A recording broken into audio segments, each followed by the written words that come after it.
Votre attention s'il vous plaît. Cet élément est en français. Contactez-nous pour savoir s'il est aussi disponible en la langue de votre préférence. Veuillez aussi noter qu'il est en audio uniquement, dépourvu de ce fait d'image originaire. S'il t'arrive lorsque tu lis la Bible, tu es troublé par des questions du genre qui, quoi, quand, comment, où et pourquoi, alors tes réponses sont ici. Rends-toi immédiatement sur christequality.com ou sur évangileéternel.com, le lieu du rendez-vous fixé avec la précision biblique. Évangile éternel, le pourquoi de chaque chose.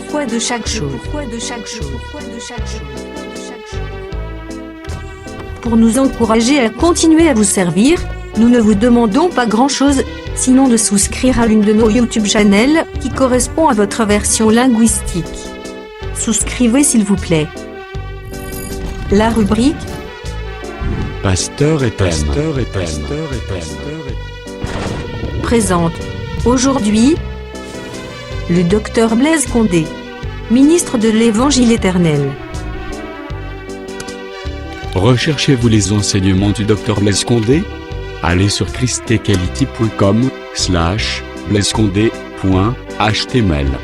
Les enseignements sont disponibles en texte, audio et vidéo.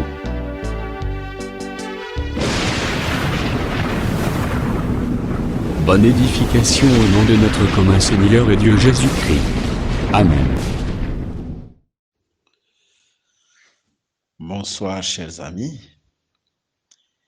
que le Seigneur Jésus-Christ vous bénisse, qu'il vous soit favorable en toutes choses, que seul son nom puisse être élevé au-dessus de tous les noms, car il est l'unique qui mérite la gloire, qui mérite l'honneur, qui mérite la magnificence. Nous sommes là pour continuer notre enseignement sur les éléments de la parole de Christ. Et par la grâce de Dieu, que le Seigneur nous aide à répondre aussi à quelques questions. Nous voulons donner encore beaucoup de précisions sur la Vierge sage et la Vierge folle, et aussi sur Israël. Et si le Seigneur nous le permettra, nous allons répondre aussi à la question que quelques frères nous ont posée concernant les sommets des Vierges folles et des Vierges sages. Sans plus tarder, nous allons lire Matthieu chapitre, Michée s'il vous plaît, Michée chapitre 5, et nous commençons au verset 1er. Et toi, Bethléem, Ephrata, petite entre milliers de Juda, de toi sortira pour moi celui qui dominera sur Israël, et dont l'origine remonte aux temps anciens, au jour de l'éternité. C'est pourquoi il les livrera jusqu'au temps où enfantera celle qui doit enfanter. Très important. Et le reste de ses frères reviendra auprès des enfants d'Israël. Il se présentera et il gouvernera avec la force de l'Éternel, avec la majesté du nom de l'Éternel, son Dieu, et ils auront une demeure assurée,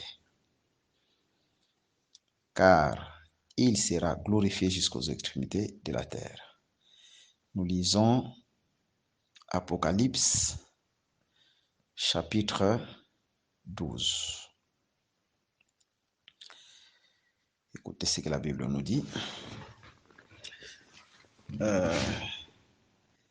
Nous commençons à partir du premier verset. Un grand signe parut dans le ciel. Une femme enveloppée du soleil, la lune sous ses pieds, et une grande et une couronne de 12 étoiles sur sa tête. Elle était enceinte et elle criait, étant en travail et dans les douleurs de l'enfantement. Un autre signe parut encore dans le ciel, et voici, c'était un grand dragon rouge ayant 7 têtes et 10 cornes, et sur ses têtes 7 diadèmes. Sa queue entraînait les tirs des étoiles du ciel et les jetait sur la terre.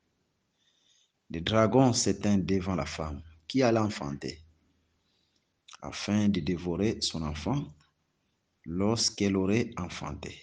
Elle enfanta un fils qui doit paître toutes les nations avec une verge de fer. Et son fils et son enfant, s'il vous plaît, fit enlever vers Dieu et vers son trône.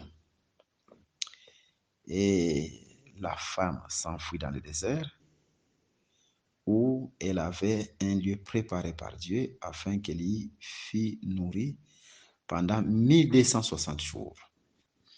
Maintenant, nous prenons le verset 13.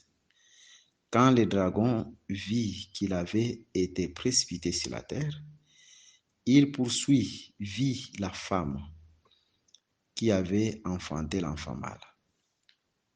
Et les deux ailes du grand aigle, furent données à la femme afin qu'elle s'envolât au désert vers son lieu où elle est nourrie un temps, 2 temps et la moitié d'un temps, loin de la face du serpent.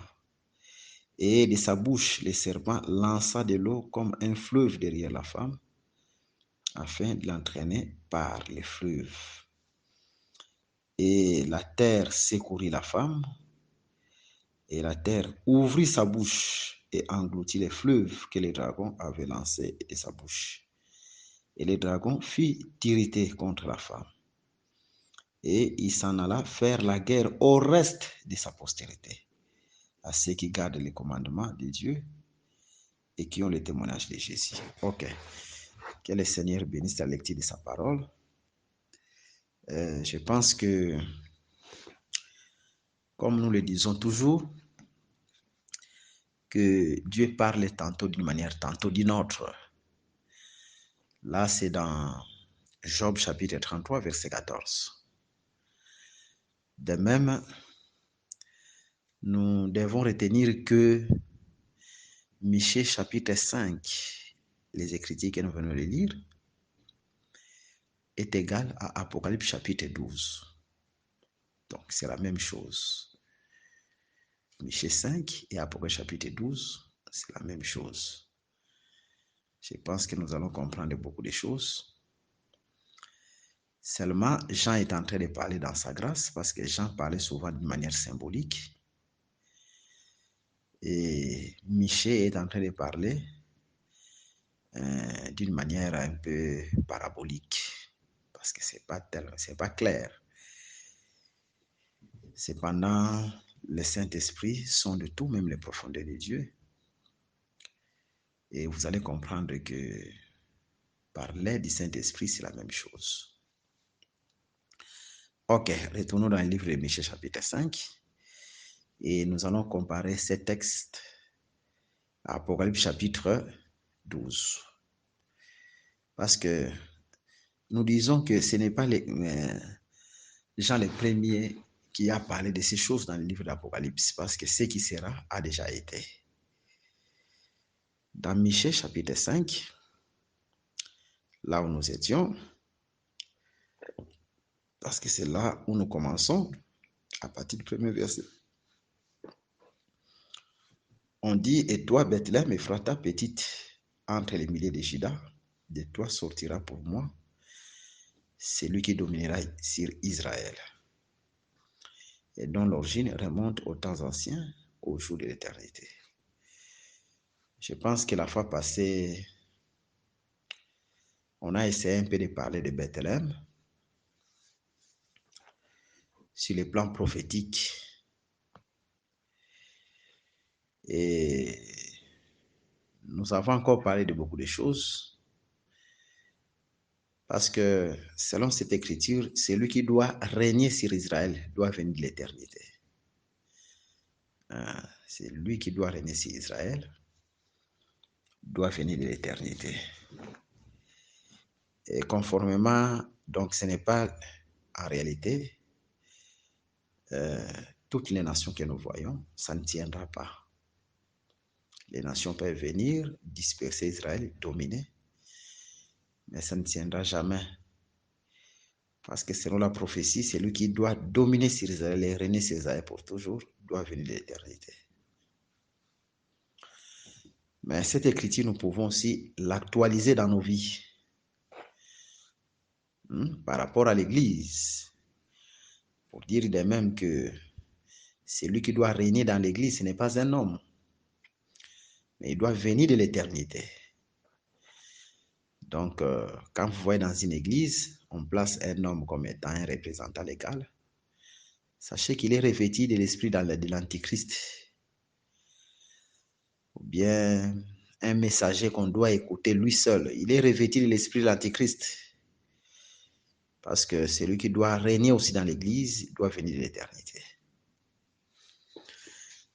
Et la fois passée, nous étions en train de dire que selon les Saintes Écritures, quand Jésus vient de l'éternité, comme lui-même est en train de dire que personne n'est monté au ciel, et c'est dont il parlait, c'est l'éternité, si ce n'est que celui qui est descendu du ciel. Donc, Jésus là est en train de voir lui seul qui devait venir du ciel, lui seul qui devait venir de l'éternité et régner parmi son peuple, ou régner aussi dans l'Église. Alors, et nous étions en train de parler que quand Dieu vient de l'éternité pour venir habiter parmi les hommes, il doit prendre un corps comme il a fait pour les tabernacles. Il a pris un corps. Et Jésus lui-même le dit dans Hébreux chapitre 10 que Christ est entrant dans le monde. Donc Christ vient de l'éternité. Dit, il n'a voulu ni sacrifice ni offrande, mais tu m'as formé un corps. Nous avons compris que ce corps-là, c'était les tabernacles. Et c'est cette prophétie que nous voyons dans Michée chapitre 5.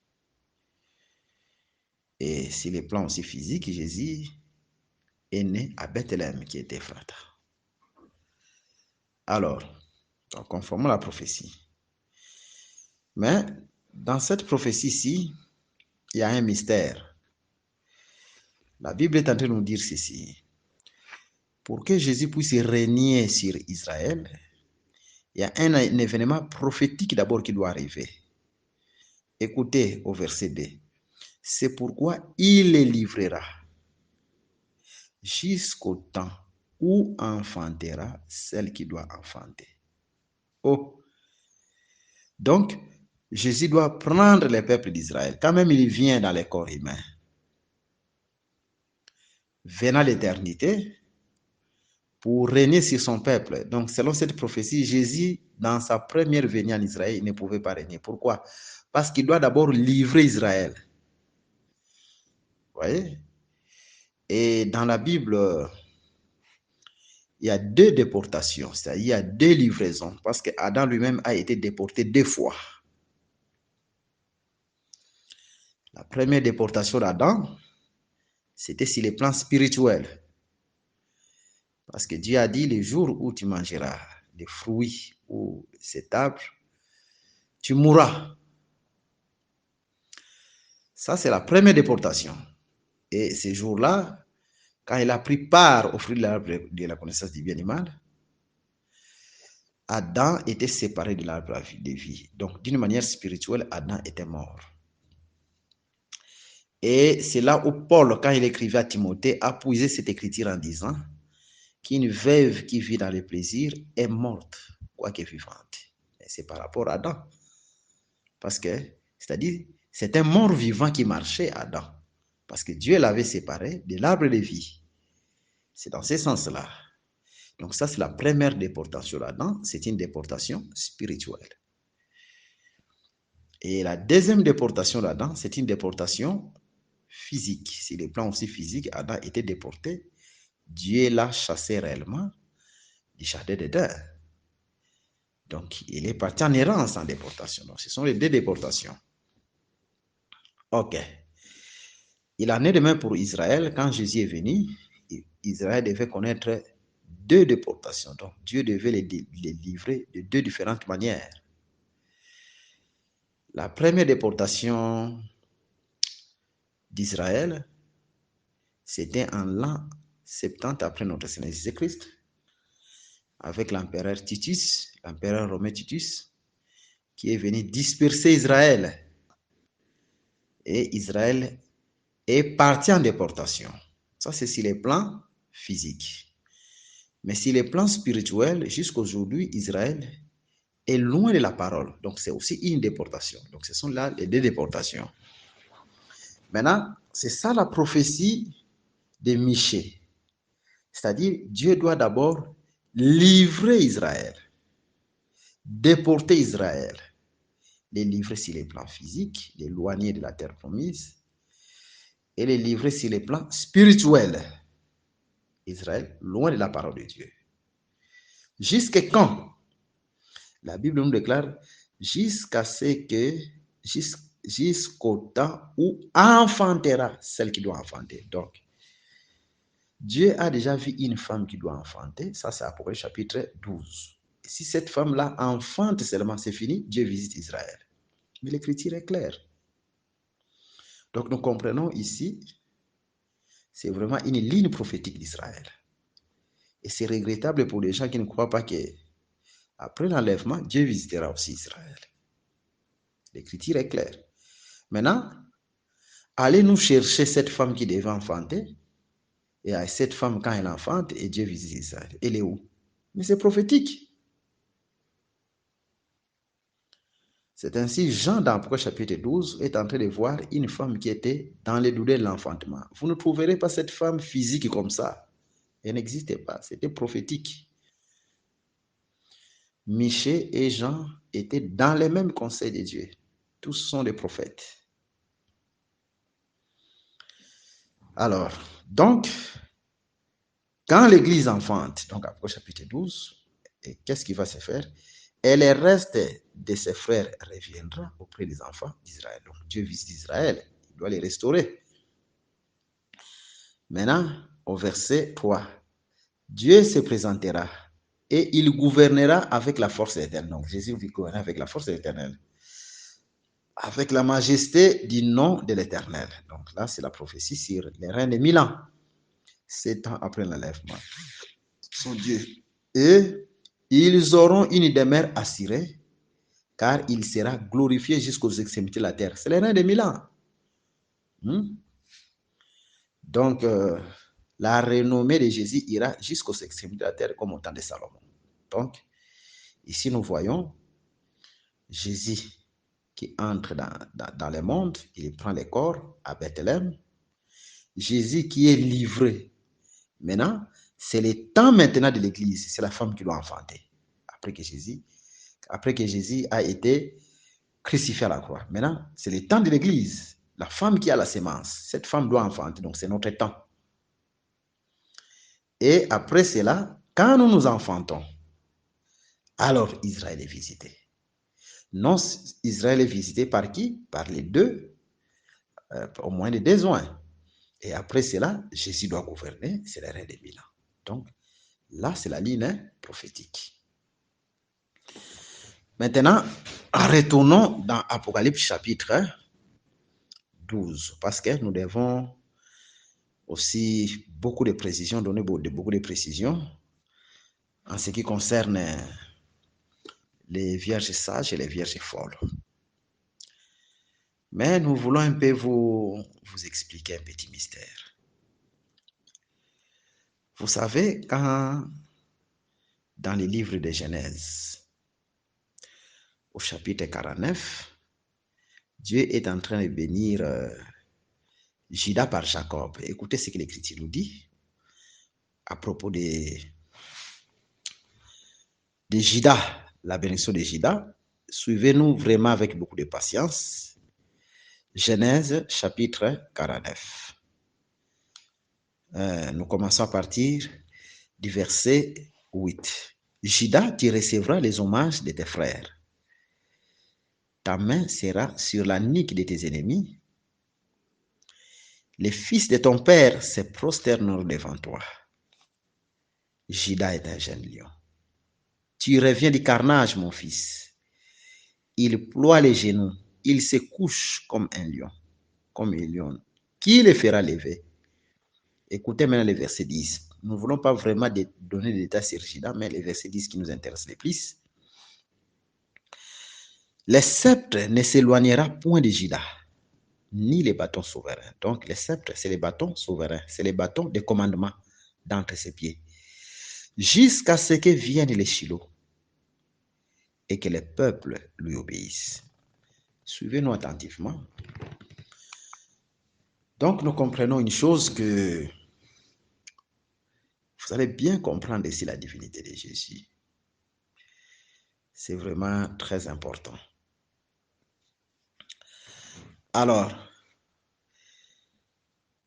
là, quand on est en train de parler de Juda, Dieu donne le bâton de commandement à Juda comme étant roi. Mais vous allez remarquer, si vous lisez bien cette écriture, que le bâton de commandement à Juda n'était pas pour toujours, ce n'est pas pour l'éternité. Parce que quand Shiloh vient, Juda prend le bâton de commandement et le donne à Shiloh. Suivez-nous attentivement. En fait, le mot Shiloh veut dire à qui appartient les bâtons. Donc, d'une autre manière, les bâtons qu'avait Juda, d'une autre manière, les bâtons qu'avait Juda ne lui appartenaient pas. Suivez-nous attentivement. Et les bâtons appartenaient à Shiloh. Cette prophétie s'accomplit à Jésus. Ainsi, vous allez remarquer quand Jésus est venu, il dira toujours que tout pouvoir lui a été donné. Et comme le Père lui a donné le pouvoir, nous aussi nous donnons le pouvoir. Vous voyez? Donc, d'une autre manière, les bâtons que Jésus avait ne lui appartenaient pas. Parce que le pouvoir venait du Père. Suivez-nous attentivement. C'est là où Paul est en train de ramasser, est parti. C'est là où Paul a ramassé cette écriture dans 1 Corinthiens chapitre 15, là où Paul est en train de dire et que le Fils lui-même remettra le pouvoir à celui qui est Père et Dieu. Vous voyez? Et quand il remettra le pouvoir à celui qui est Père et Dieu, le Fils lui-même sera soumis au Père. Ok, donc nous comprenons en réalité que le vrai Shiloh, c'est le Père, car c'est à lui qu'appartient le pouvoir. Donc c'est toujours Dieu dans ses attributs.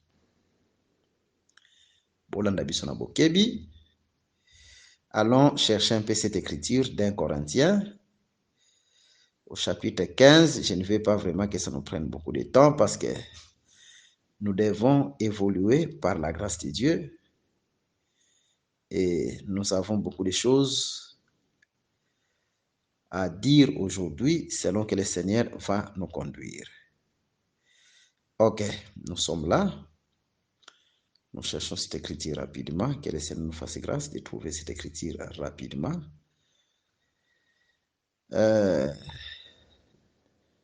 Ok, donc, là, comme nous étions en train de dire, que en réalité, le Père, c'est lui qui est Shiloh. 1 Corinthiens chapitre 15, nous prenons à partir du verset 22. Et comme tous meurent en Adam, de même aussi tous revivront en Christ, mais chacun en son rang. Christ est comme prémisse. Christ est comme prémisse. Puis ceux qui appartiennent à Christ lors de son avènement. Suivez-nous attentivement. Ensuite viendra la fin. Quand il remettra les royaumes, parce que les royaumes, c'est les bâtons. Les royaumes, c'est les pouvoirs. À celui qui est Dieu et Père, après avoir détruit toute domination, toute autorité et toute puissance. car il faut qu'il règne jusqu'à ce qu'il ait mis tous les ennemis sous ses pieds. Le dernier ennemi qui sera détruit, c'est la mort. Ok. Donc c'est ça en fait. Donc nous comprenons que Jésus doit remettre les royaumes à Shiloh parce que c'est à lui appartient le pouvoir. Donc là, c'est pour parler seulement de Dieu dans la tribu du Père. Dans la tribu du Père, il est éternel. Raison pour laquelle la prophétie d'Ésaïe l'appelle Père éternel. Un fils, un enfant nous est né, un fils nous est donné. On l'appellera admirable, ainsi de suite. Ok, donc là, c'est entre parenthèses. Admirable, ainsi de suite, et Père éternel. Donc le Père, dans la tribu du Père, il est éternel. Là, c'est entre parenthèses. Mais notre objectif, c'est lequel? Nous retournons dans Apocalypse chapitre 12. Dans Apocalypse chapitre 12, écoutez ce que la Bible nous dit par rapport à Michée chapitre 5. Un grand signe paraît dans le ciel, une femme enveloppée du soleil, la lune sous ses pieds et une couronne de 12 étoiles sur sa tête. Toutes ces choses ici, on les a déjà écrites. Dans d'autres livres, je pense qu'au temps convenable, quand on va les publier, vous les saurez. Parce qu'il y a une ligne de conduite que nous sommes en train de suivre. Elle était enceinte et elle criait, étant en travail et dans la douleur de l'enfantement. Ok. Donc nous comprenons que c'est cette femme dont Michée a vu, qui a une semence en elle et qui doit d'abord enfanter et après quoi Dieu visite Israël. C'est-à-dire, quand nous voyons la femme du livre de l'Apocalypse enfanter, le temps qui vient après l'enfantement, ce n'est plus notre temps, c'est le temps d'Israël. C'est Michée qui le dit. Mais c'est ça la prophétie. Parce que la Bible est claire dans le livre de Michée. Jusqu'à ce que celle qui doit enfanter, enfante. Et maintenant, Dieu visite Israël.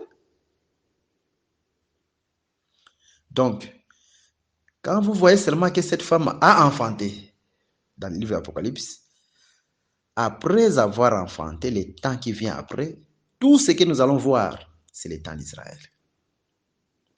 Ok. Maintenant, remarquez ce que la Bible nous dit. Au verset 5, elle enfanta un fils qui doit paître toutes les nations avec une verge de fer, et son enfant fit enlever vers Dieu et vers son peuple. Je vais un peu expliquer ces écritures avant qu'on puisse continuer. Je pense que Jésus s'en a parlé dans le livre de Jean, chapitre 16. Écoutez Jean chapitre 16, ce que la Bible nous dit. Nous prenons les versets, Jean chapitre 16. Ok. Nous prenons les versets 20 jusqu'au verset 21. En vérité, je vous le dis, vous plairez. Jésus s'adresse à ses disciples. Et vous lamenterez, et le monde se réjouira. Vous serez dans la tristesse, mais votre tristesse se changera en joie. La femme, lorsqu'elle enfante, éprouve de la tristesse, parce que son heure est venue. Mais lorsqu'elle a donné les jours à l'enfant, elle ne se souvient plus de la souffrance à cause de la joie qu'elle a de ce qu'un homme est né dans le monde. Vous donc aussi, vous êtes maintenant dans la tristesse, mais je vous reverrai et votre cœur se réjouira et nul ne vous ravira votre joie. Mais c'est clair. Donc ici, Jésus est en train de comparer son Église à une femme qui est pendant les douleurs de l'enfantement, qui a la sémence de la parole. Donc, si nous reconnaissons que quand nous avons la sémence de la parole à nous, les persécutions, les tribulations viendront. ce que Jésus appelle douleur de l'enfantement. Maintenant, le fait que la femme est en train d'enfanter, c'est-à-dire, c'est Jésus qui vient nous prendre. Donc, je vous reverrai. C'est Jésus qui vient nous prendre. Donc, c'est l'enlèvement de l'Église. Suivez-nous attentivement. Et cette écriture, c'est la même avec Apocalypse chapitre 12. Donc, le fait que cette femme est en train d'enfanter un fils, c'est l'enlèvement. Dans l'ombre, nous allons le voir. Quand Dieu est venu dans la maison d'Abraham, il dira, l'année prochaine, à cette même époque, Sarah aura un fils. Donc, Sarah devait enfanter une année après, parce que l'année prochaine, à cette même époque, donc c'est une année après. Donc, nous sommes entrés dans l'année de la grâce, et à la fin de l'année de la grâce pour l'Église, nous devons être enlevés, conformément à cette ombre. Maintenant, remarquez, quand donc on nous parle d'un fils qui devait être enlevé, dans la Bible, un fils nous parle aussi d'un peuple. Vous allez remarquer avec Israël, dans l'ombre, le fait qu'Israël était en esclavagisme en Égypte, les souffrances qu'Israël subissait, c'est aussi les douleurs de l'enfantement. Cela prouvait qu'Israël veut enfanter. La preuve en est que quand Moïse et Aaron arrivèrent avec l'enseignement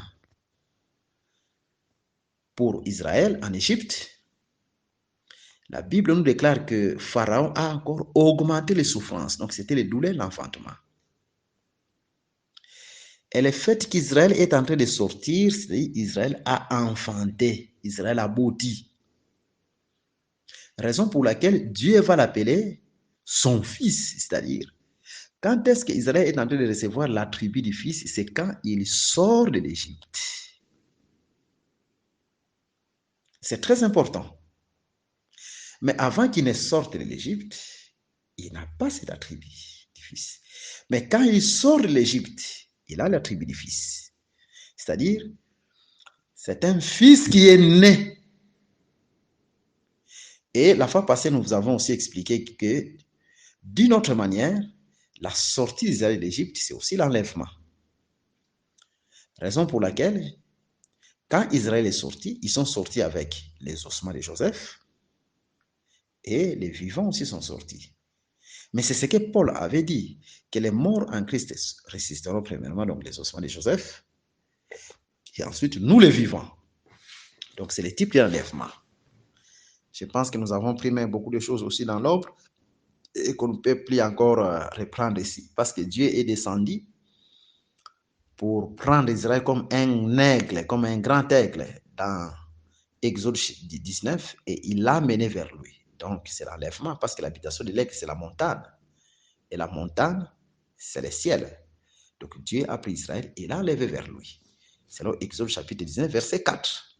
Donc quand Israël sortait, c'est le type d'enlèvement. Ce que nous avons comparé aussi à l'ouverture du 4e sceau, parce que c'est au 4e sceau que l'Église doit être enlevée. Au 4e sceau, on est en train de voir un aigle en plein vol. L'être vivant, c'est l'aigle en plein vol. C'est-à-dire quoi? Si vous lisez dans Apocalypse chapitre 4, parce que l'aigle est en plein vol. 4e être vivant. Ok, que le Seigneur vous bénisse. Maintenant, remarquons une chose. Donc, nous comprenons que quand même il était appelé fils, un seul fils, mais c'était tout un peuple. De même, ce qui sera a déjà été, la femme qui est pendant le l'enfantement, qui est l'Église, comme Israël qui souffre en Égypte, mais quand cette femme enfante, le fils sort. En réalité, ce n'est pas un fils d'une manière, par une vision physique. Mais en réalité, c'est tout un peuple qu'on appelle l'épouse de Jésus. L'Église, corps de Jésus qui doit être enlevé. C'est tout un peuple. C'est comme Israël. Ce qui sera a déjà été. Suivez-nous attentivement. Nous retournons dans les livres de d'Apocalypse au chapitre 12 parce que nous allons vraiment expliquer ces mouvements par la grâce de Dieu. L'Écriture nous dit ceci, au verset 5. Elle enfanta un fils qui doit paître toutes les nations avec une verge de fer, et son enfant fit enlever vers Dieu et vers son trône. Mais c'est clair, c'est-à-dire le fait que l'enfant est enfanté, cela veut dire l'enfant est enlevé. Donc l'écriture est claire. Donc, cette pensée de l'écriture est en train de se marier avec l'écriture dont Jésus est en train de donner dans Jean chapitre 16. Enfant enlevé veut dire le fils qui est enfanté. Ok, c'est dans ce sens-là. Et là, nous avons dit une chose, que quand cet enfant est enlevé, le temps qui vient après, ce n'est plus le temps, notre temps ou le temps des nations, mais c'est le temps d'Israël par rapport à Michée.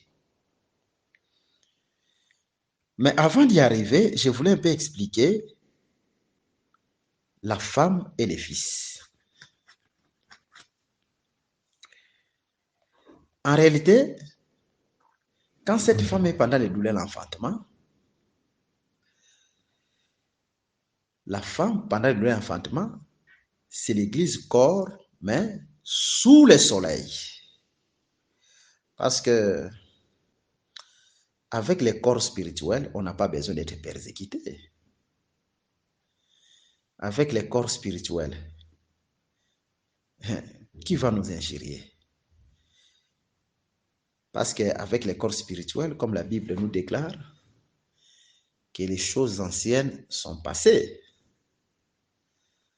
Vous voyez? Donc, la femme dont on nous parle, cette enveloppe-là, c'est l'Église, mais ayant encore ce corps terrestre, c'est l'enveloppe. Mais nous cachons en nous un fils. Parce que le fils qui doit naître, c'est la parole. Raison pour laquelle nous disons, l'église qui doit être enlevée, ou l'épouse qui doit être enlevée, c'est l'église qui doit devenir parole. C'est l'église parole. Donc, nous allons donner à Dieu rien que sa parole. Donc, nous allons donner à Dieu Dieu. Nous devons donner à Dieu Dieu. Donc, faut on peut sans Nzambe, Nzambe. C'est dans ce sens-là.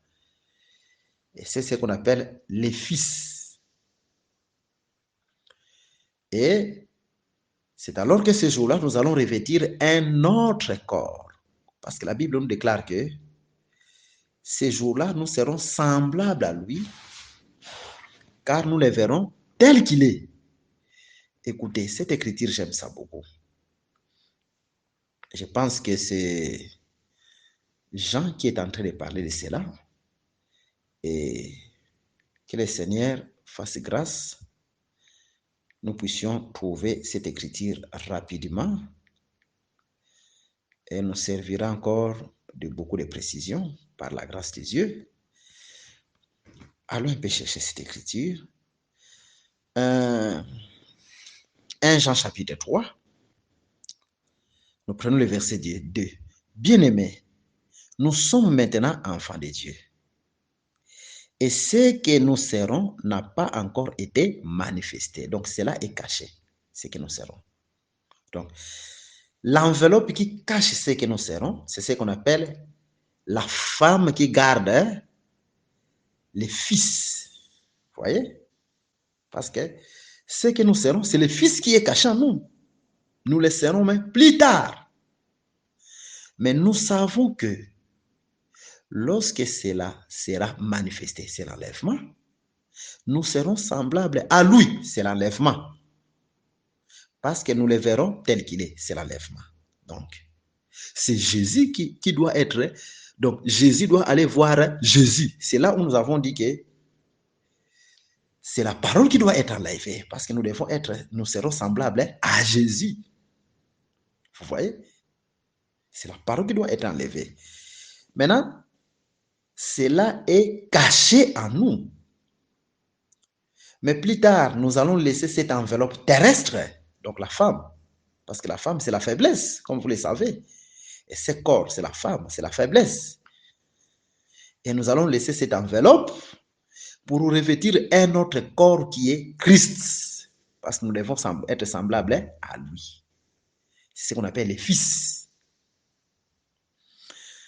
Donc, suivez-nous attentivement. C'est de cette manière-là que nous sommes en train de marcher.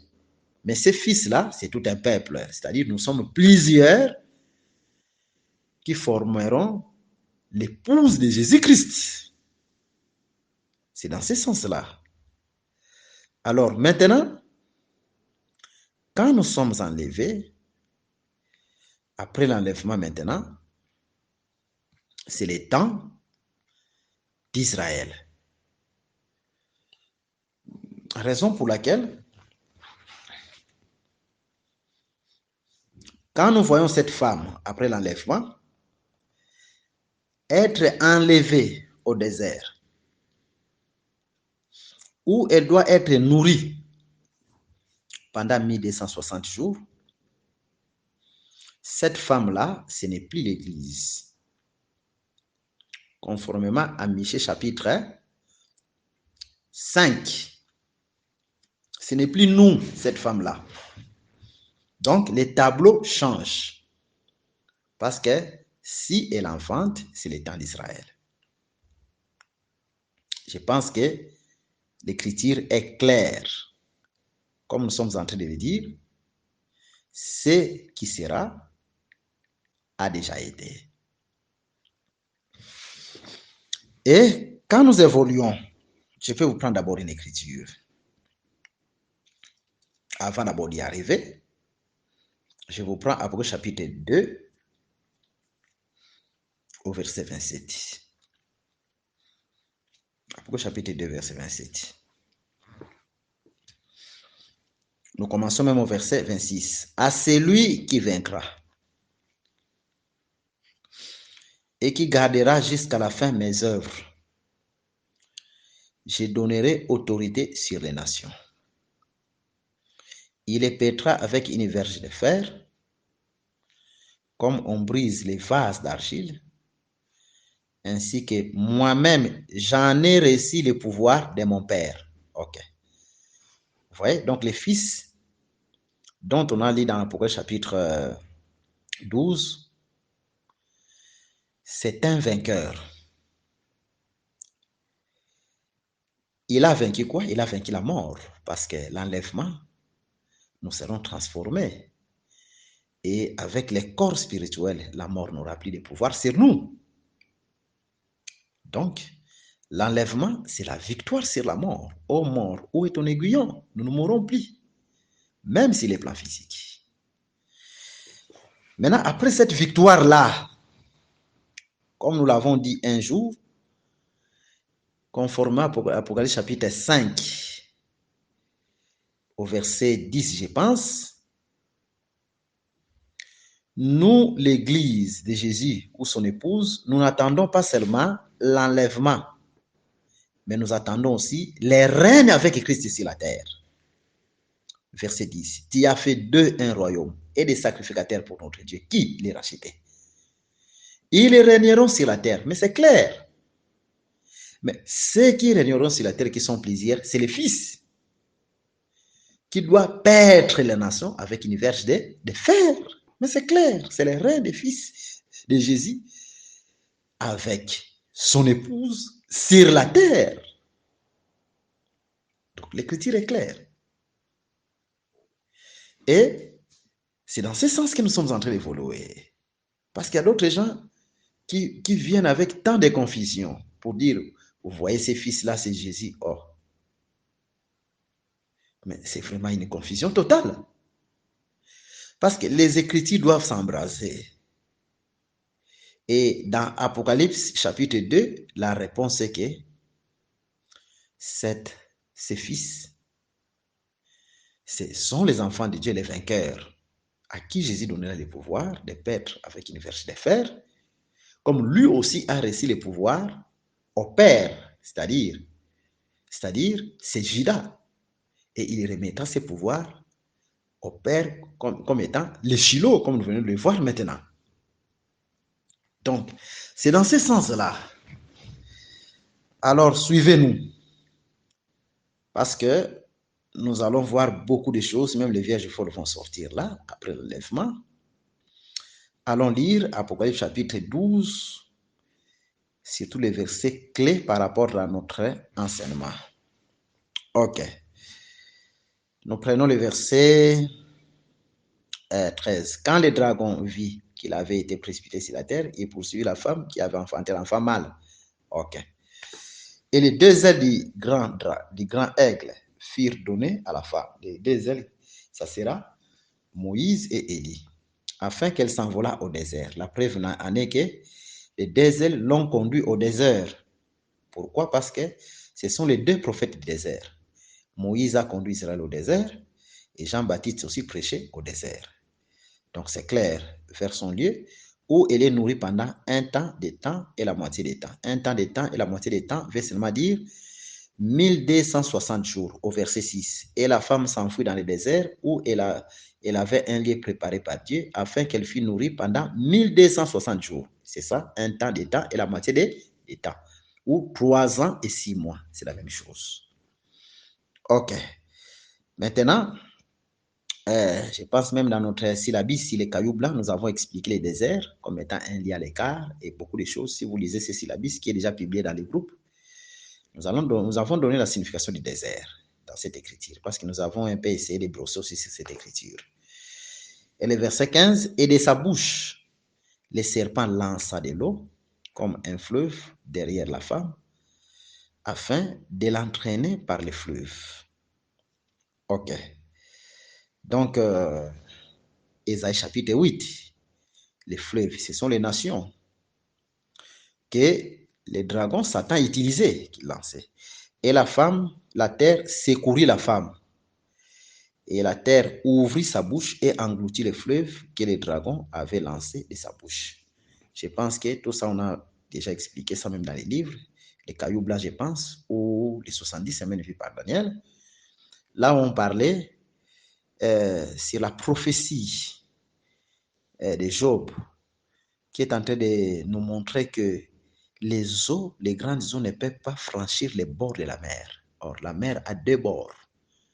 Vous voyez? D'une autre manière, les eaux peuvent venir, ce qui arrête les eaux, ce sont les bords de la mer. Alors, Dieu parle tantôt d'une manière ou d'une autre. Ici, on nous parle de la terre qui doit avaler les eaux, mais de l'autre côté, on nous parle des bords de la mer dont les eaux ne peuvent pas franchir. En fait, ces 2 bords de la mer, ou la terre qui doit avaler les eaux, ça sera seulement les 2 oins qui seront en Israël. Parce que tant qu'ils seront en Israël, les nations n'auront pas le pouvoir de fouler Israël aux pieds. C'est clair. Allez lire Apocalypse chapitre 11. Ces nations, ce sont les grandes eaux que Satan va lancer contre Israël. Alors, et là, vous allez remarquer dans Apocalypse chapitre 11, juste après la mort des 2 oins, c'est alors que la haie est enlevée, c'est-à-dire la barrière est enlevée. C'est comme après la mort de Jésus-Christ.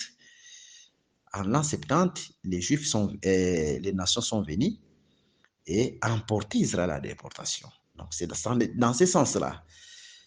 Donc, les 2 oins seront comme étant les 2 bords de la mer, ils seront comme étant l'enclos, donc la muraille, pour que les nations n'entrent pas. C'est dans ce sens-là parce que Dieu parle tantôt d'une manière, tantôt d'une autre. Maintenant, suivez attentivement le verset 17.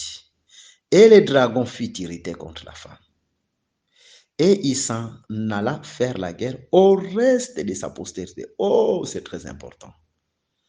À ceux qui gardent les commandements de Dieu et qui ont le témoignage de Jésus. Très, très important. Très, très important.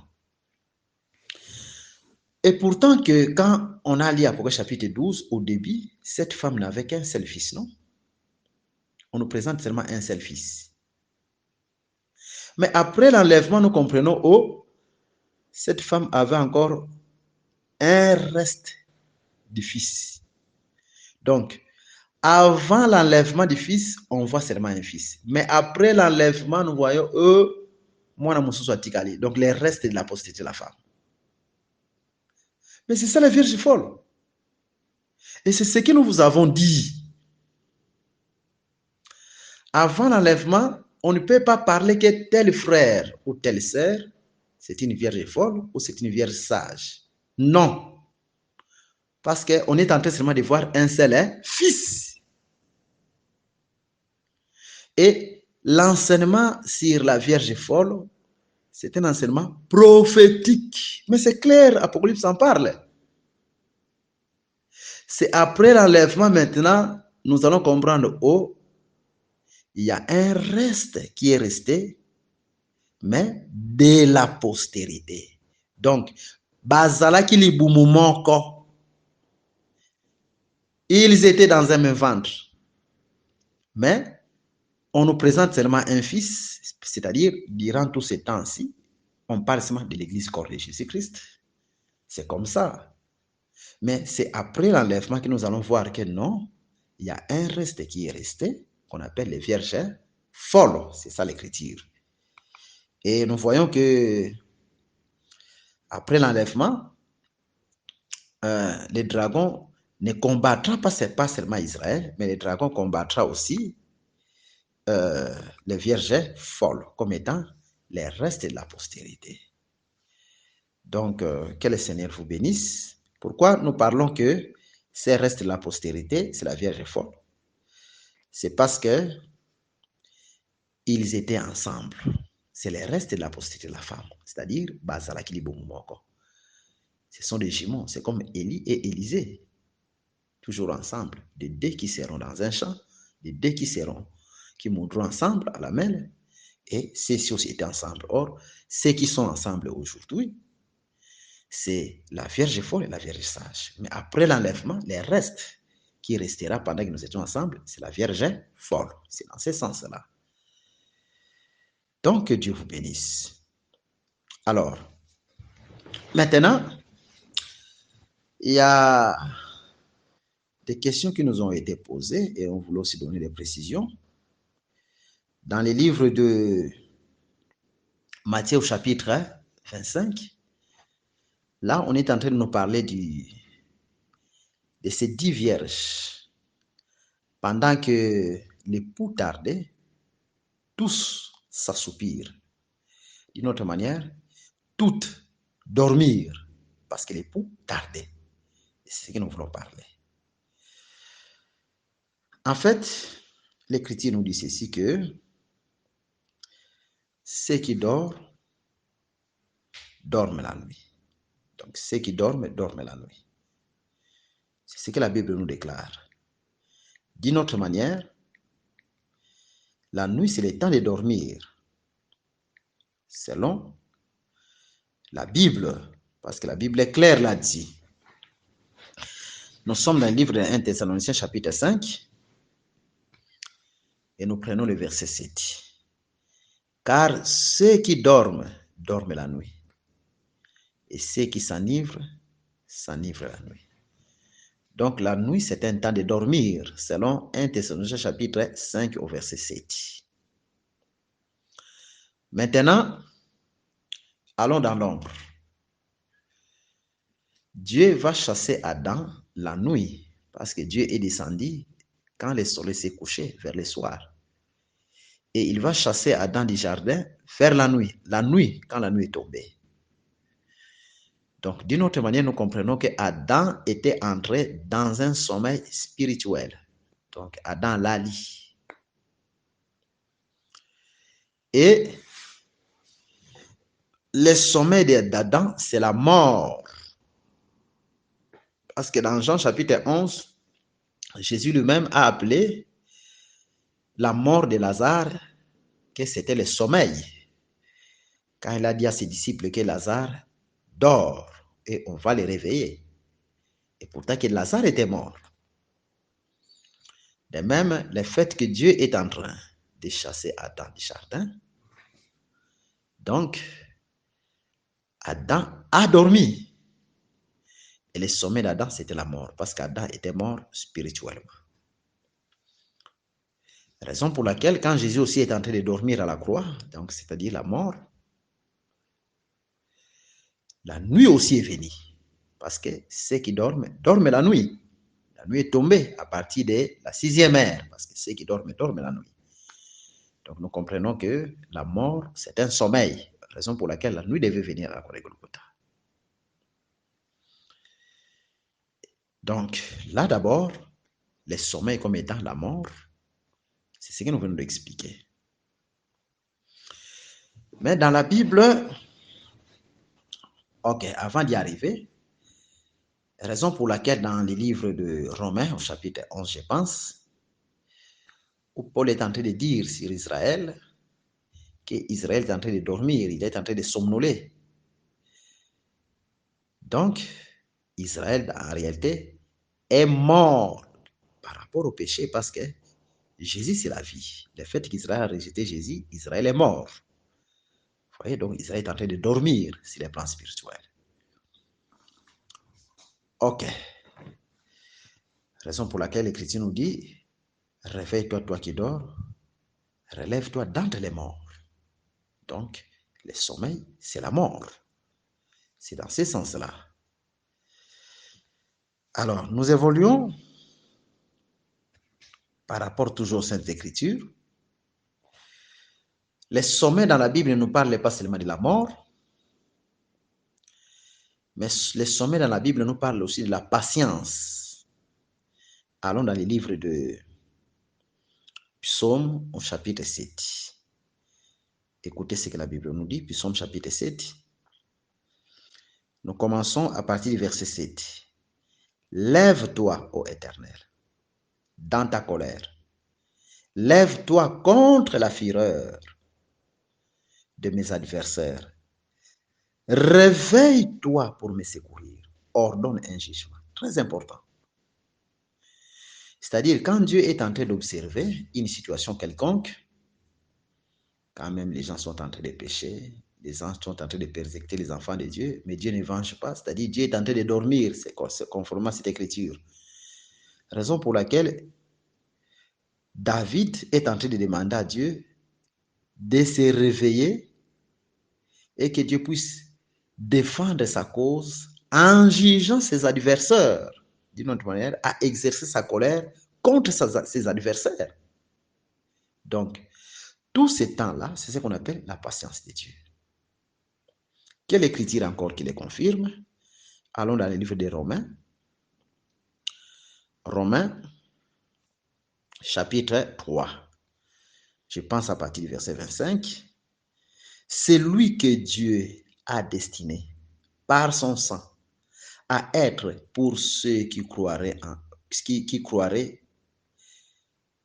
victimes propitiatoires,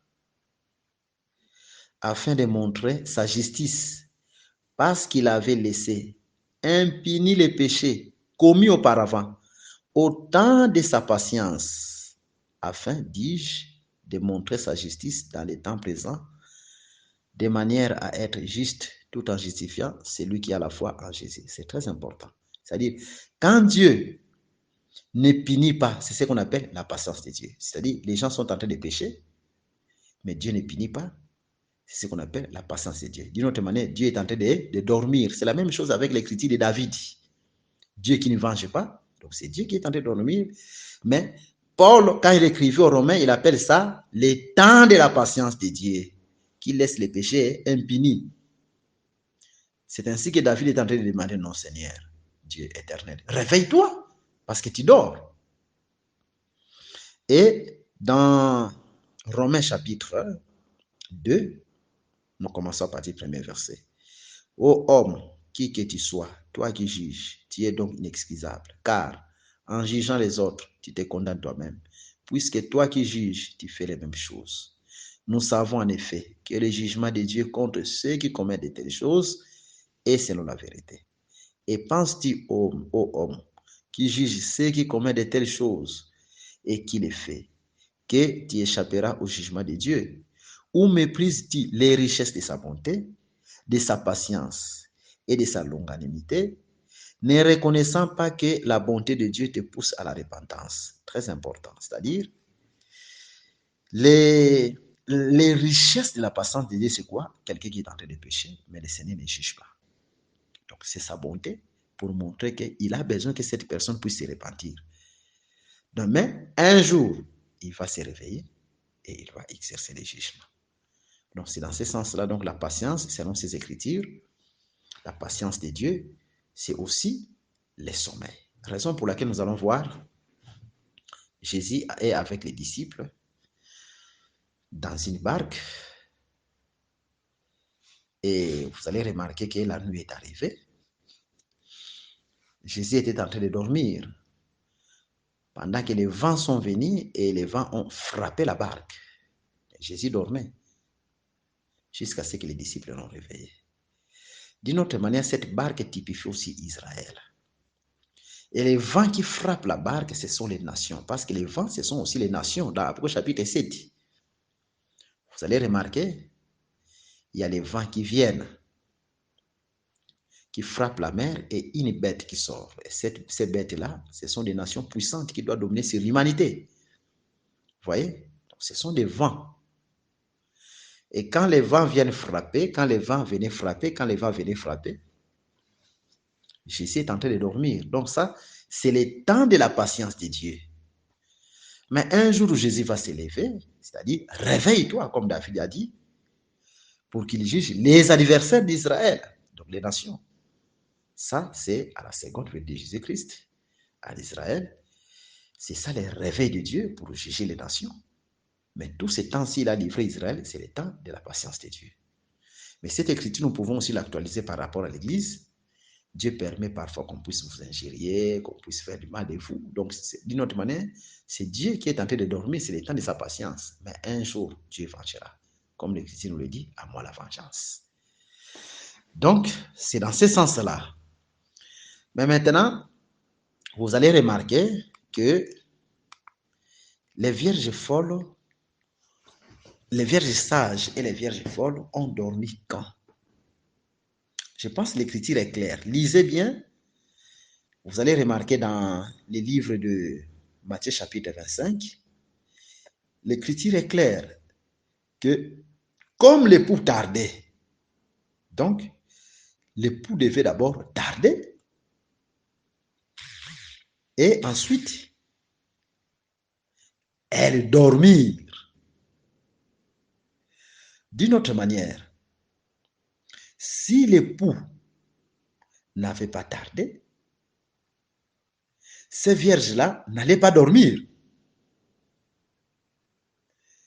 Et c'est là où nous disons que, en réalité, le sommeil des vierges folles et des vierges sages nous parle seulement de la patience. C'est-à-dire, c'est de cette manière-là qu'il devait attendre l'époux. Je vous lis une écriture. Jacques chapitre 5, verset 7. Soyez donc patients, frères, jusqu'à l'avènement du Seigneur. Très important.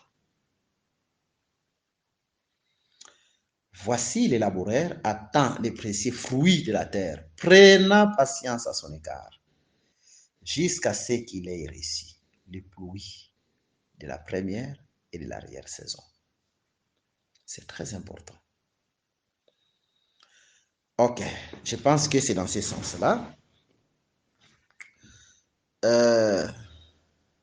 L'écriture est claire, c'est-à-dire c'est avec patience que nous devons attendre le Messie, Jésus-Christ. Si nous pouvons lire encore Matthieu chapitre, donc là c'est Jacques qui le dit, mais allons lire Matthieu chapitre 25 encore, pour plus de précision. C'est mieux de lire l'écriture. Ok, nous prenons le verset 5. Comme l'époux tardait, tout s'assoupir et s'endormir. Vous voyez? Donc le sommeil ici, ce n'est pas un sommeil dans le sens du péché. Le sommeil ici, c'est les moyens par lesquels elles attendaient l'époux. C'est en dormant. Or, nous venons de voir que la patience aussi, c'est un sommeil. C'est dans ce sens-là. Vous voyez, c'est dans ce sens-là. La patience, c'est aussi un sommeil. Vous voyez? Et c'est Jacques qui est en train encore de nous certifier que c'est par patience que nous devons attendre l'avènement de notre Seigneur Jésus-Christ. Donc, cette patience-là, en réalité, c'est les sommeils. C'est les sommeils, mais les sommeils, pas dans un mauvais sens. Alors, les vierges folles, la patience vient d'où? Parce qu'ils ont l'esprit avec. Elles ont l'esprit avec. Mais nous, la patience vient d'où? Nous avons l'esprit dans. C'est ça la différence. L'esprit dans et l'esprit avec. C'est ça la différence. Vous voyez, c'est dans ce sens-là. C'est comme Jésus qui dit aux disciples, à Pierre, Pierre, quand il sera converti, paie mes brebis. Donc nous comprenons que quand Jésus marchait là, même les apôtres étaient encore des païens. Et la conversion dont il parlait, c'est la venue du Saint-Esprit. La vraie circoncision du cœur, conformément aux Saintes Écritures. Mais cependant, quelque part dans Jean chapitre 15, Jésus va leur dire aussi, vous êtes purs à cause de la parole que je vous annonçais. Oh, comment est-ce que les gens qui ne sont pas convertis sont purs? Ok. Cette pureté-là, c'est quel type de pureté? C'est-à-dire, c'est l'esprit avec et non l'esprit dans. Parce que la conversion, c'est l'esprit dans. Vous voyez? Il en est de même de vierges folles. La patience, là, c'est l'esprit avec et non l'esprit dans. Parce qu'elles n'avaient pas de l'huile dans leur vase. Celles qui auront de l'huile dans leur vase, ce sont les vierges sages. Et les vases, c'est les corps. C'est nous qui aurons de l'huile dans les corps. À nous, donc le Saint-Esprit à nous. C'est dans ce sens-là que nous sommes en train d'évoluer. Et vous allez remarquer un mystère que quand Israël marchait, il y a un moment, Moïse quitte le peuple, monte sur la montagne. Et le peuple reste avec Aaron. Aaron, c'est le sacrificateur, le souverain sacrificateur. Et par pression, Aaron va faire une idole. Pourquoi? Parce que Moïse tardait. Donc, ils ont manqué de patience. La patience est très importante. Parce que la seule manière dont nous devons attendre Moïse revenir, nous devons être patients. S'ils étaient patients, ils n'allaient pas faire une idole. Parce que Moïse n'était pas parti à la montagne pour toujours. Moïse allait toujours revenir. Et c'est ce que Pierre est en train de dire. Parce que Moïse, là, est le type de notre Seigneur Jésus-Christ. Jésus de même, il est venu, il est monté. Vous voyez? Maintenant, ceux qui ne seront pas patients vont se fabriquer des idoles. Des faux dieux. Or, Jésus retournera. Il n'est pas parti pour toujours. Il viendra nous chercher un jour. Et c'est ce que Paul est en train d'exhorter les bien-aimés en disant non. Parce qu'il y a des gens qui vous disent, mais il viendra quand? Il viendra quand? Lui qui est parti pour toujours, il viendra quand? Textuellement, comme Moïse qui est parti, et les enfants d'Israël se demandaient, mais depuis qu'il est parti. Vous voyez? Alors, et là, Paul est en train de dire qu'ils ne savent pas que devant Dieu, un jour est comme 1000 ans, et 1000 ans sont comme un jour. Parce que les temps là, les longs moments là, c'est par rapport à nous, mais par rapport à Dieu, c'est rien. Vous voyez?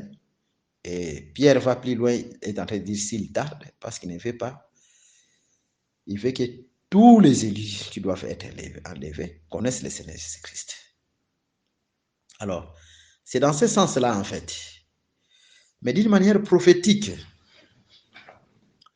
Moïse qui est parti, c'est Jésus qui est monté au ciel, c'est Moïse qui est monté sur la montagne. Et Aaron représente les sacerdoces. Les sacerdoces lévitiques. Parce que ceux qui sont restés avec les sacerdoces, c'est Israël. Parce que chez nous, les ministères ne peuvent jamais faire une idole. Jamais. Vous allez les remarquer par des signes prophétiques. Je suis dans Jean chapitre 19.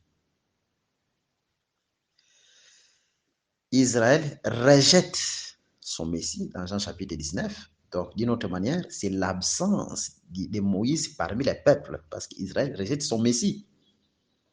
Donc, l'absence de Moïse parmi les peuples. Jean chapitre 19. Mais maintenant, après cela, les enfants d'Israël doivent se faire une idole. Et qui ont fait cette idole-là? Ce sont les sacrificateurs. Lisez bien l'écriture. Allons lire avec vous. Jean chapitre 19. Parce que nous sommes en train de parler sur la patience. Écoutez ce que la Bible nous dit. Jean chapitre 19. Nous lisons à partir du verset, nous commençons au verset 7, je pense. Ok.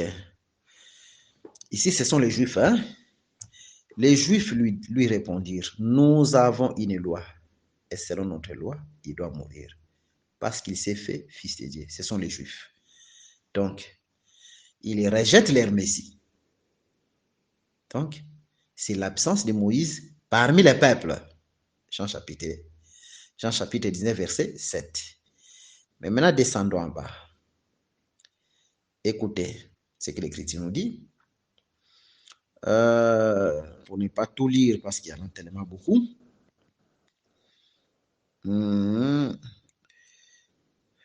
Ok.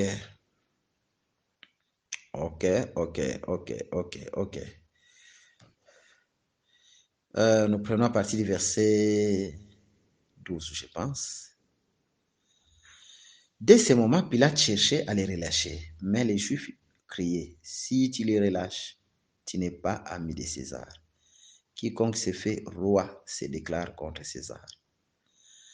Ok, Pilate, ayant entendu ces paroles, amena Jésus dehors et il s'assit sur le tribunal, au lieu appelé les pavés, et en hébreu, Gabata. C'était la préparation de la Pâque et environ la 6e heure. Pilate dit aux Juifs, voici votre roi. Ok. Écoutez, c'est ce que nous avons dit, la 6e heure ici dont on nous parle, ce n'est pas la 6e heure selon le calendrier juif. Ça, c'est la 6e heure selon le calendrier romain. Ça s'est passé le matin. Mais ils s'écrièrent, hôte, crucifie-les. Pilate leur dit, crucifierai-je votre roi? Écoutez maintenant, les principaux sacrificateurs répondirent, ce sont les sacrificateurs qui doivent faire l'idole. Nous n'avons de roi que César. Très important. Vous voyez? Parce que les principaux sacrificateurs ici typifient Aaron. Parce que Aaron, c'est les sacerdoces. Quand on voit les principaux sacrificateurs, c'est les sacerdoces lévitiques. Et l'idole qu'ils ont fait, c'est quoi? C'est, ils rejettent les vrais rois, ils remplacent un faux roi, qui est César. Écoutez, par la grâce de Dieu. Donc, textuellement, c'est ça, Aaron qui a fait l'idole. Et si vous remarquez, vous commencez même au début, vous allez remarquer qu'ils étaient poussés par les peuples. Hein? Ok. Verset 12. Dès ce moment, Pilate chercha à les relâcher. Mais les Juifs criaient, si tu les relâches, tu n'es pas ami de César. Quiconque s'est fait roi se déclare contre. C'est le peuple d'abord qui a commencé. Et ensuite, et même les sacrificateurs ont dit que le roi, c'est César. C'est pour dire que c'est les peuples qui ont poussé Aaron à faire une idole. Là, nous sommes seulement dans la prophétie pour voir les signes prophétiques. Parce qu'une chose que vous devez remarquer, que Moïse en Israël était un roi. C'est la Bible qui le dit. Je vous prends cette écriture. Nous sommes dans les livres de Deutéronome au chapitre 33. Écoutez ce que l'écriture nous dit. Deutéronome chapitre 33. versets 4 à 5. Moïse nous a donné la loi, héritage de l'assemblée de Jacob. Moïse était roi en Israël quand s'assemblaient les chefs du peuple et les tribus d'Israël. C'est clair, donc Moïse est un roi. Donc d'une autre manière, quand Moïse quitte les peuples, ou bien Moïse est rejeté, ou Jésus est rejeté, il rejette les rois. Maintenant, la Bible nous déclare dans les livres des juges que l'absence du roi, c'est ce qui fait que les peuples puissent faire n'importe quoi. Parce qu'il n'y a pas de roi.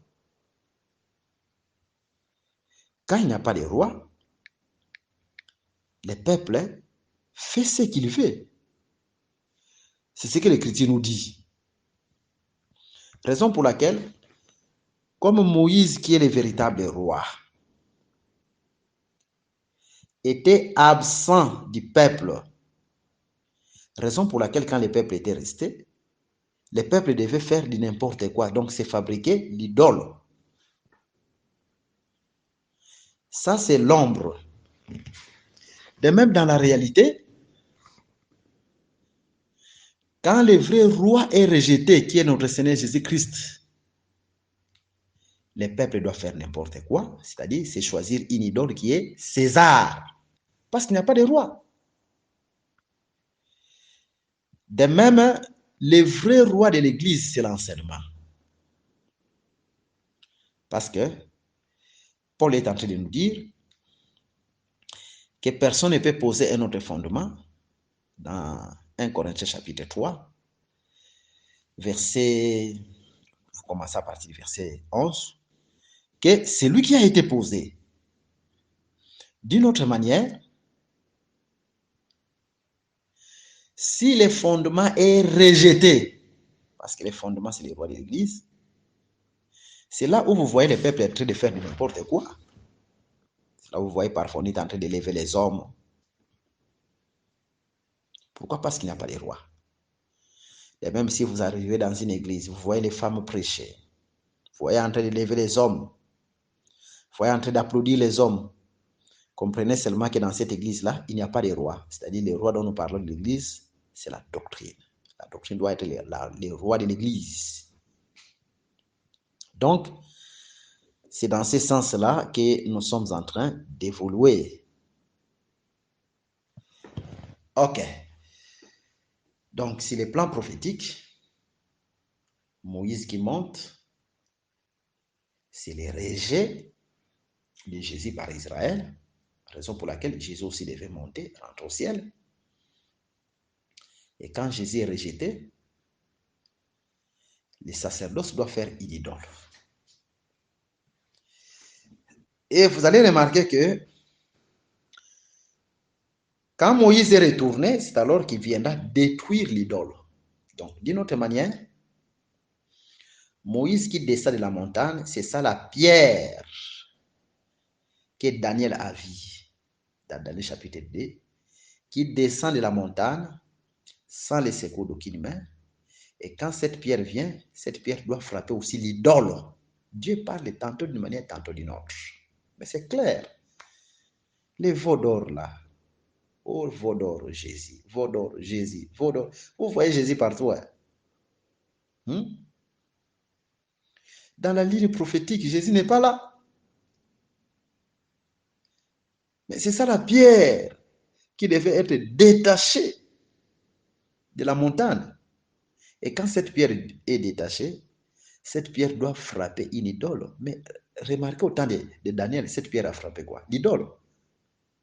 De même, quand aussi Moïse descend, doit frapper l'idole pour délivrer Israël, pour purifier les camps.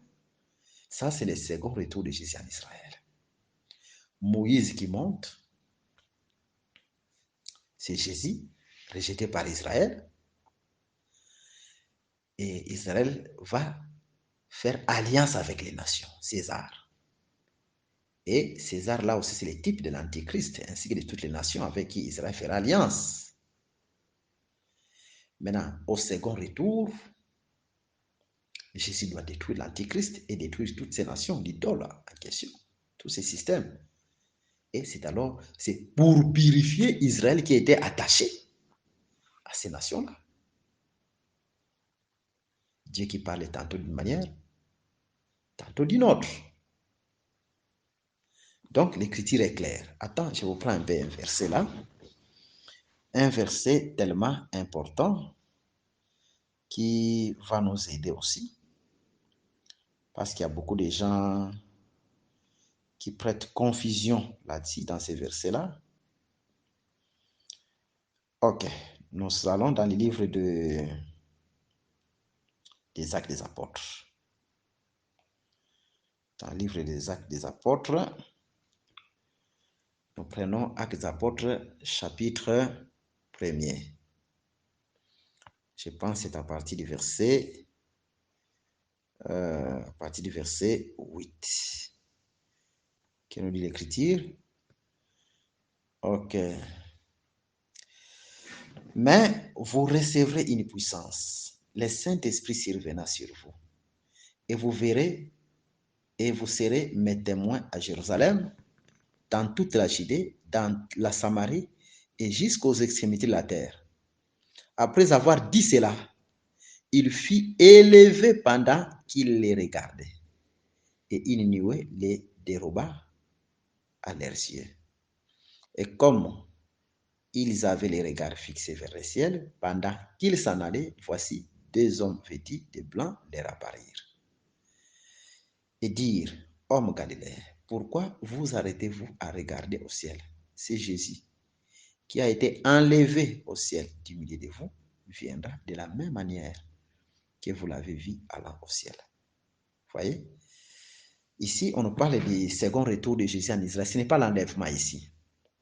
Parce que vous allez remarquer, en fait, Zacharie aussi en parle, hein? Parce que Jésus a été enlevé ici.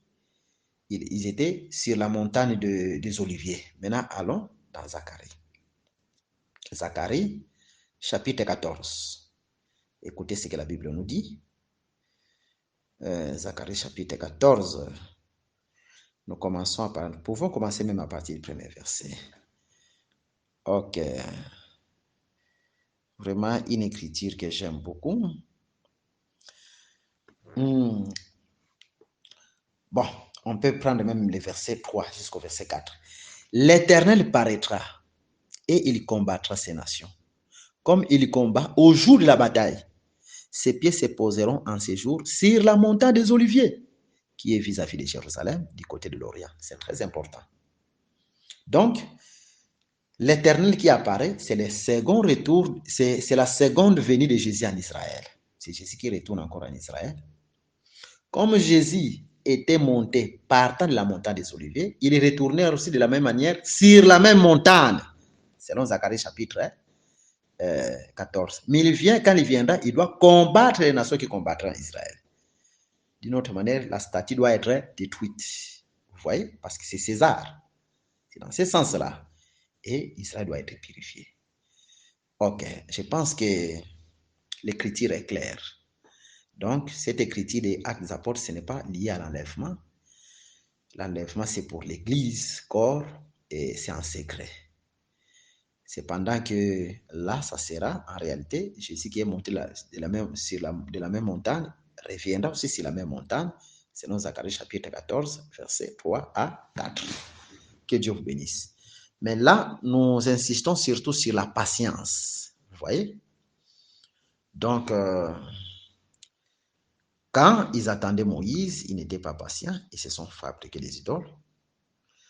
Et c'est dans ce sens-là aussi, Pierre était en train d'exhorter parce qu'il savait qu'il y a aussi des faux frères qui sont glissés et qui ne finiront pas la course avec nous et qui seront séduits par les malins. Mais les élus de Dieu, la Bible nous déclare, Dieu qui a commencé son œuvre en eux, lui-même la rendra parfaite parce que le salut, ce n'est pas un fruit de nos propres efforts, mais c'est par la grâce de Dieu. Néanmoins, la seule manière, s'il vous plaît, d'attendre Christ, nous devons être patients. Vous voyez? Et cette patience, c'est aussi le sommeil. Voilà ce que nous pouvons un peu répondre aussi comme question. Toutes les questions seront les bienvenues. Que le Seigneur Jésus-Christ vous bénisse et qu'il vous soit favorable. Et là, nous exhortons encore, même dans les choses de Dieu, si vous demandez quelque chose à Dieu, ou bien s'il y a des épreuves qui vous arrivent, si vous n'êtes pas patient, ça peut même vous amener dans beaucoup de choses. Donc, la patience nous préserve de beaucoup de choses. Mais si vous n'êtes pas patient, vous allez vous fabriquer une idole. La patience est très importante dans les affaires.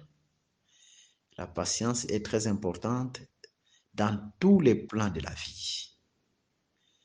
Sachant que si Jésus tarde pour se manifester, il sait pourquoi.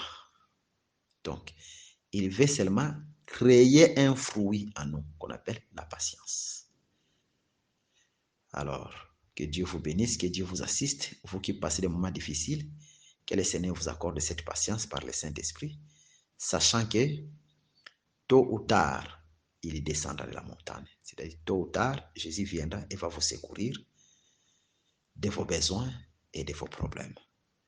Que Jésus aussi soit votre gardien pendant le temps, pendant ces moments difficiles que nous sommes en train de traverser, qu'il pourvoie à vos besoins, qu'il vous délivre de toutes sortes de maladies et qu'il vous garde devant le coronavirus. Au nom de Jésus Christ, nous prions ainsi. Amen. Merci d'avoir suivi ce message et que Jésus-Christ vous bénisse. Si vous avez une question à l'intention de l'homme de Dieu, si vous voulez que l'homme de Dieu prie pour vous, si vous voulez vous confier à l'homme de Dieu, ou si vous voulez tout simplement bénir l'homme de Dieu, contactez-le directement si ses coordonnées sont disponibles depuis sa page. Sinon, contactez-nous et nous lui transmettrons vos préoccupations. N'oubliez pas de faire un tour à notre page évangélisation pour voir en quoi vous pouvez vous rendre utile à Christ par cette œuvre. Que Dieu vous bénisse tous. Amen. ChristQuality.com. Les cieux en un clic de la souris. Évangile-éternel.com, le site de l'Évangile éternel. Christ Equality Fondation, équilibrer la manne ramassée dans le désert de sorte que chacun ait un le même.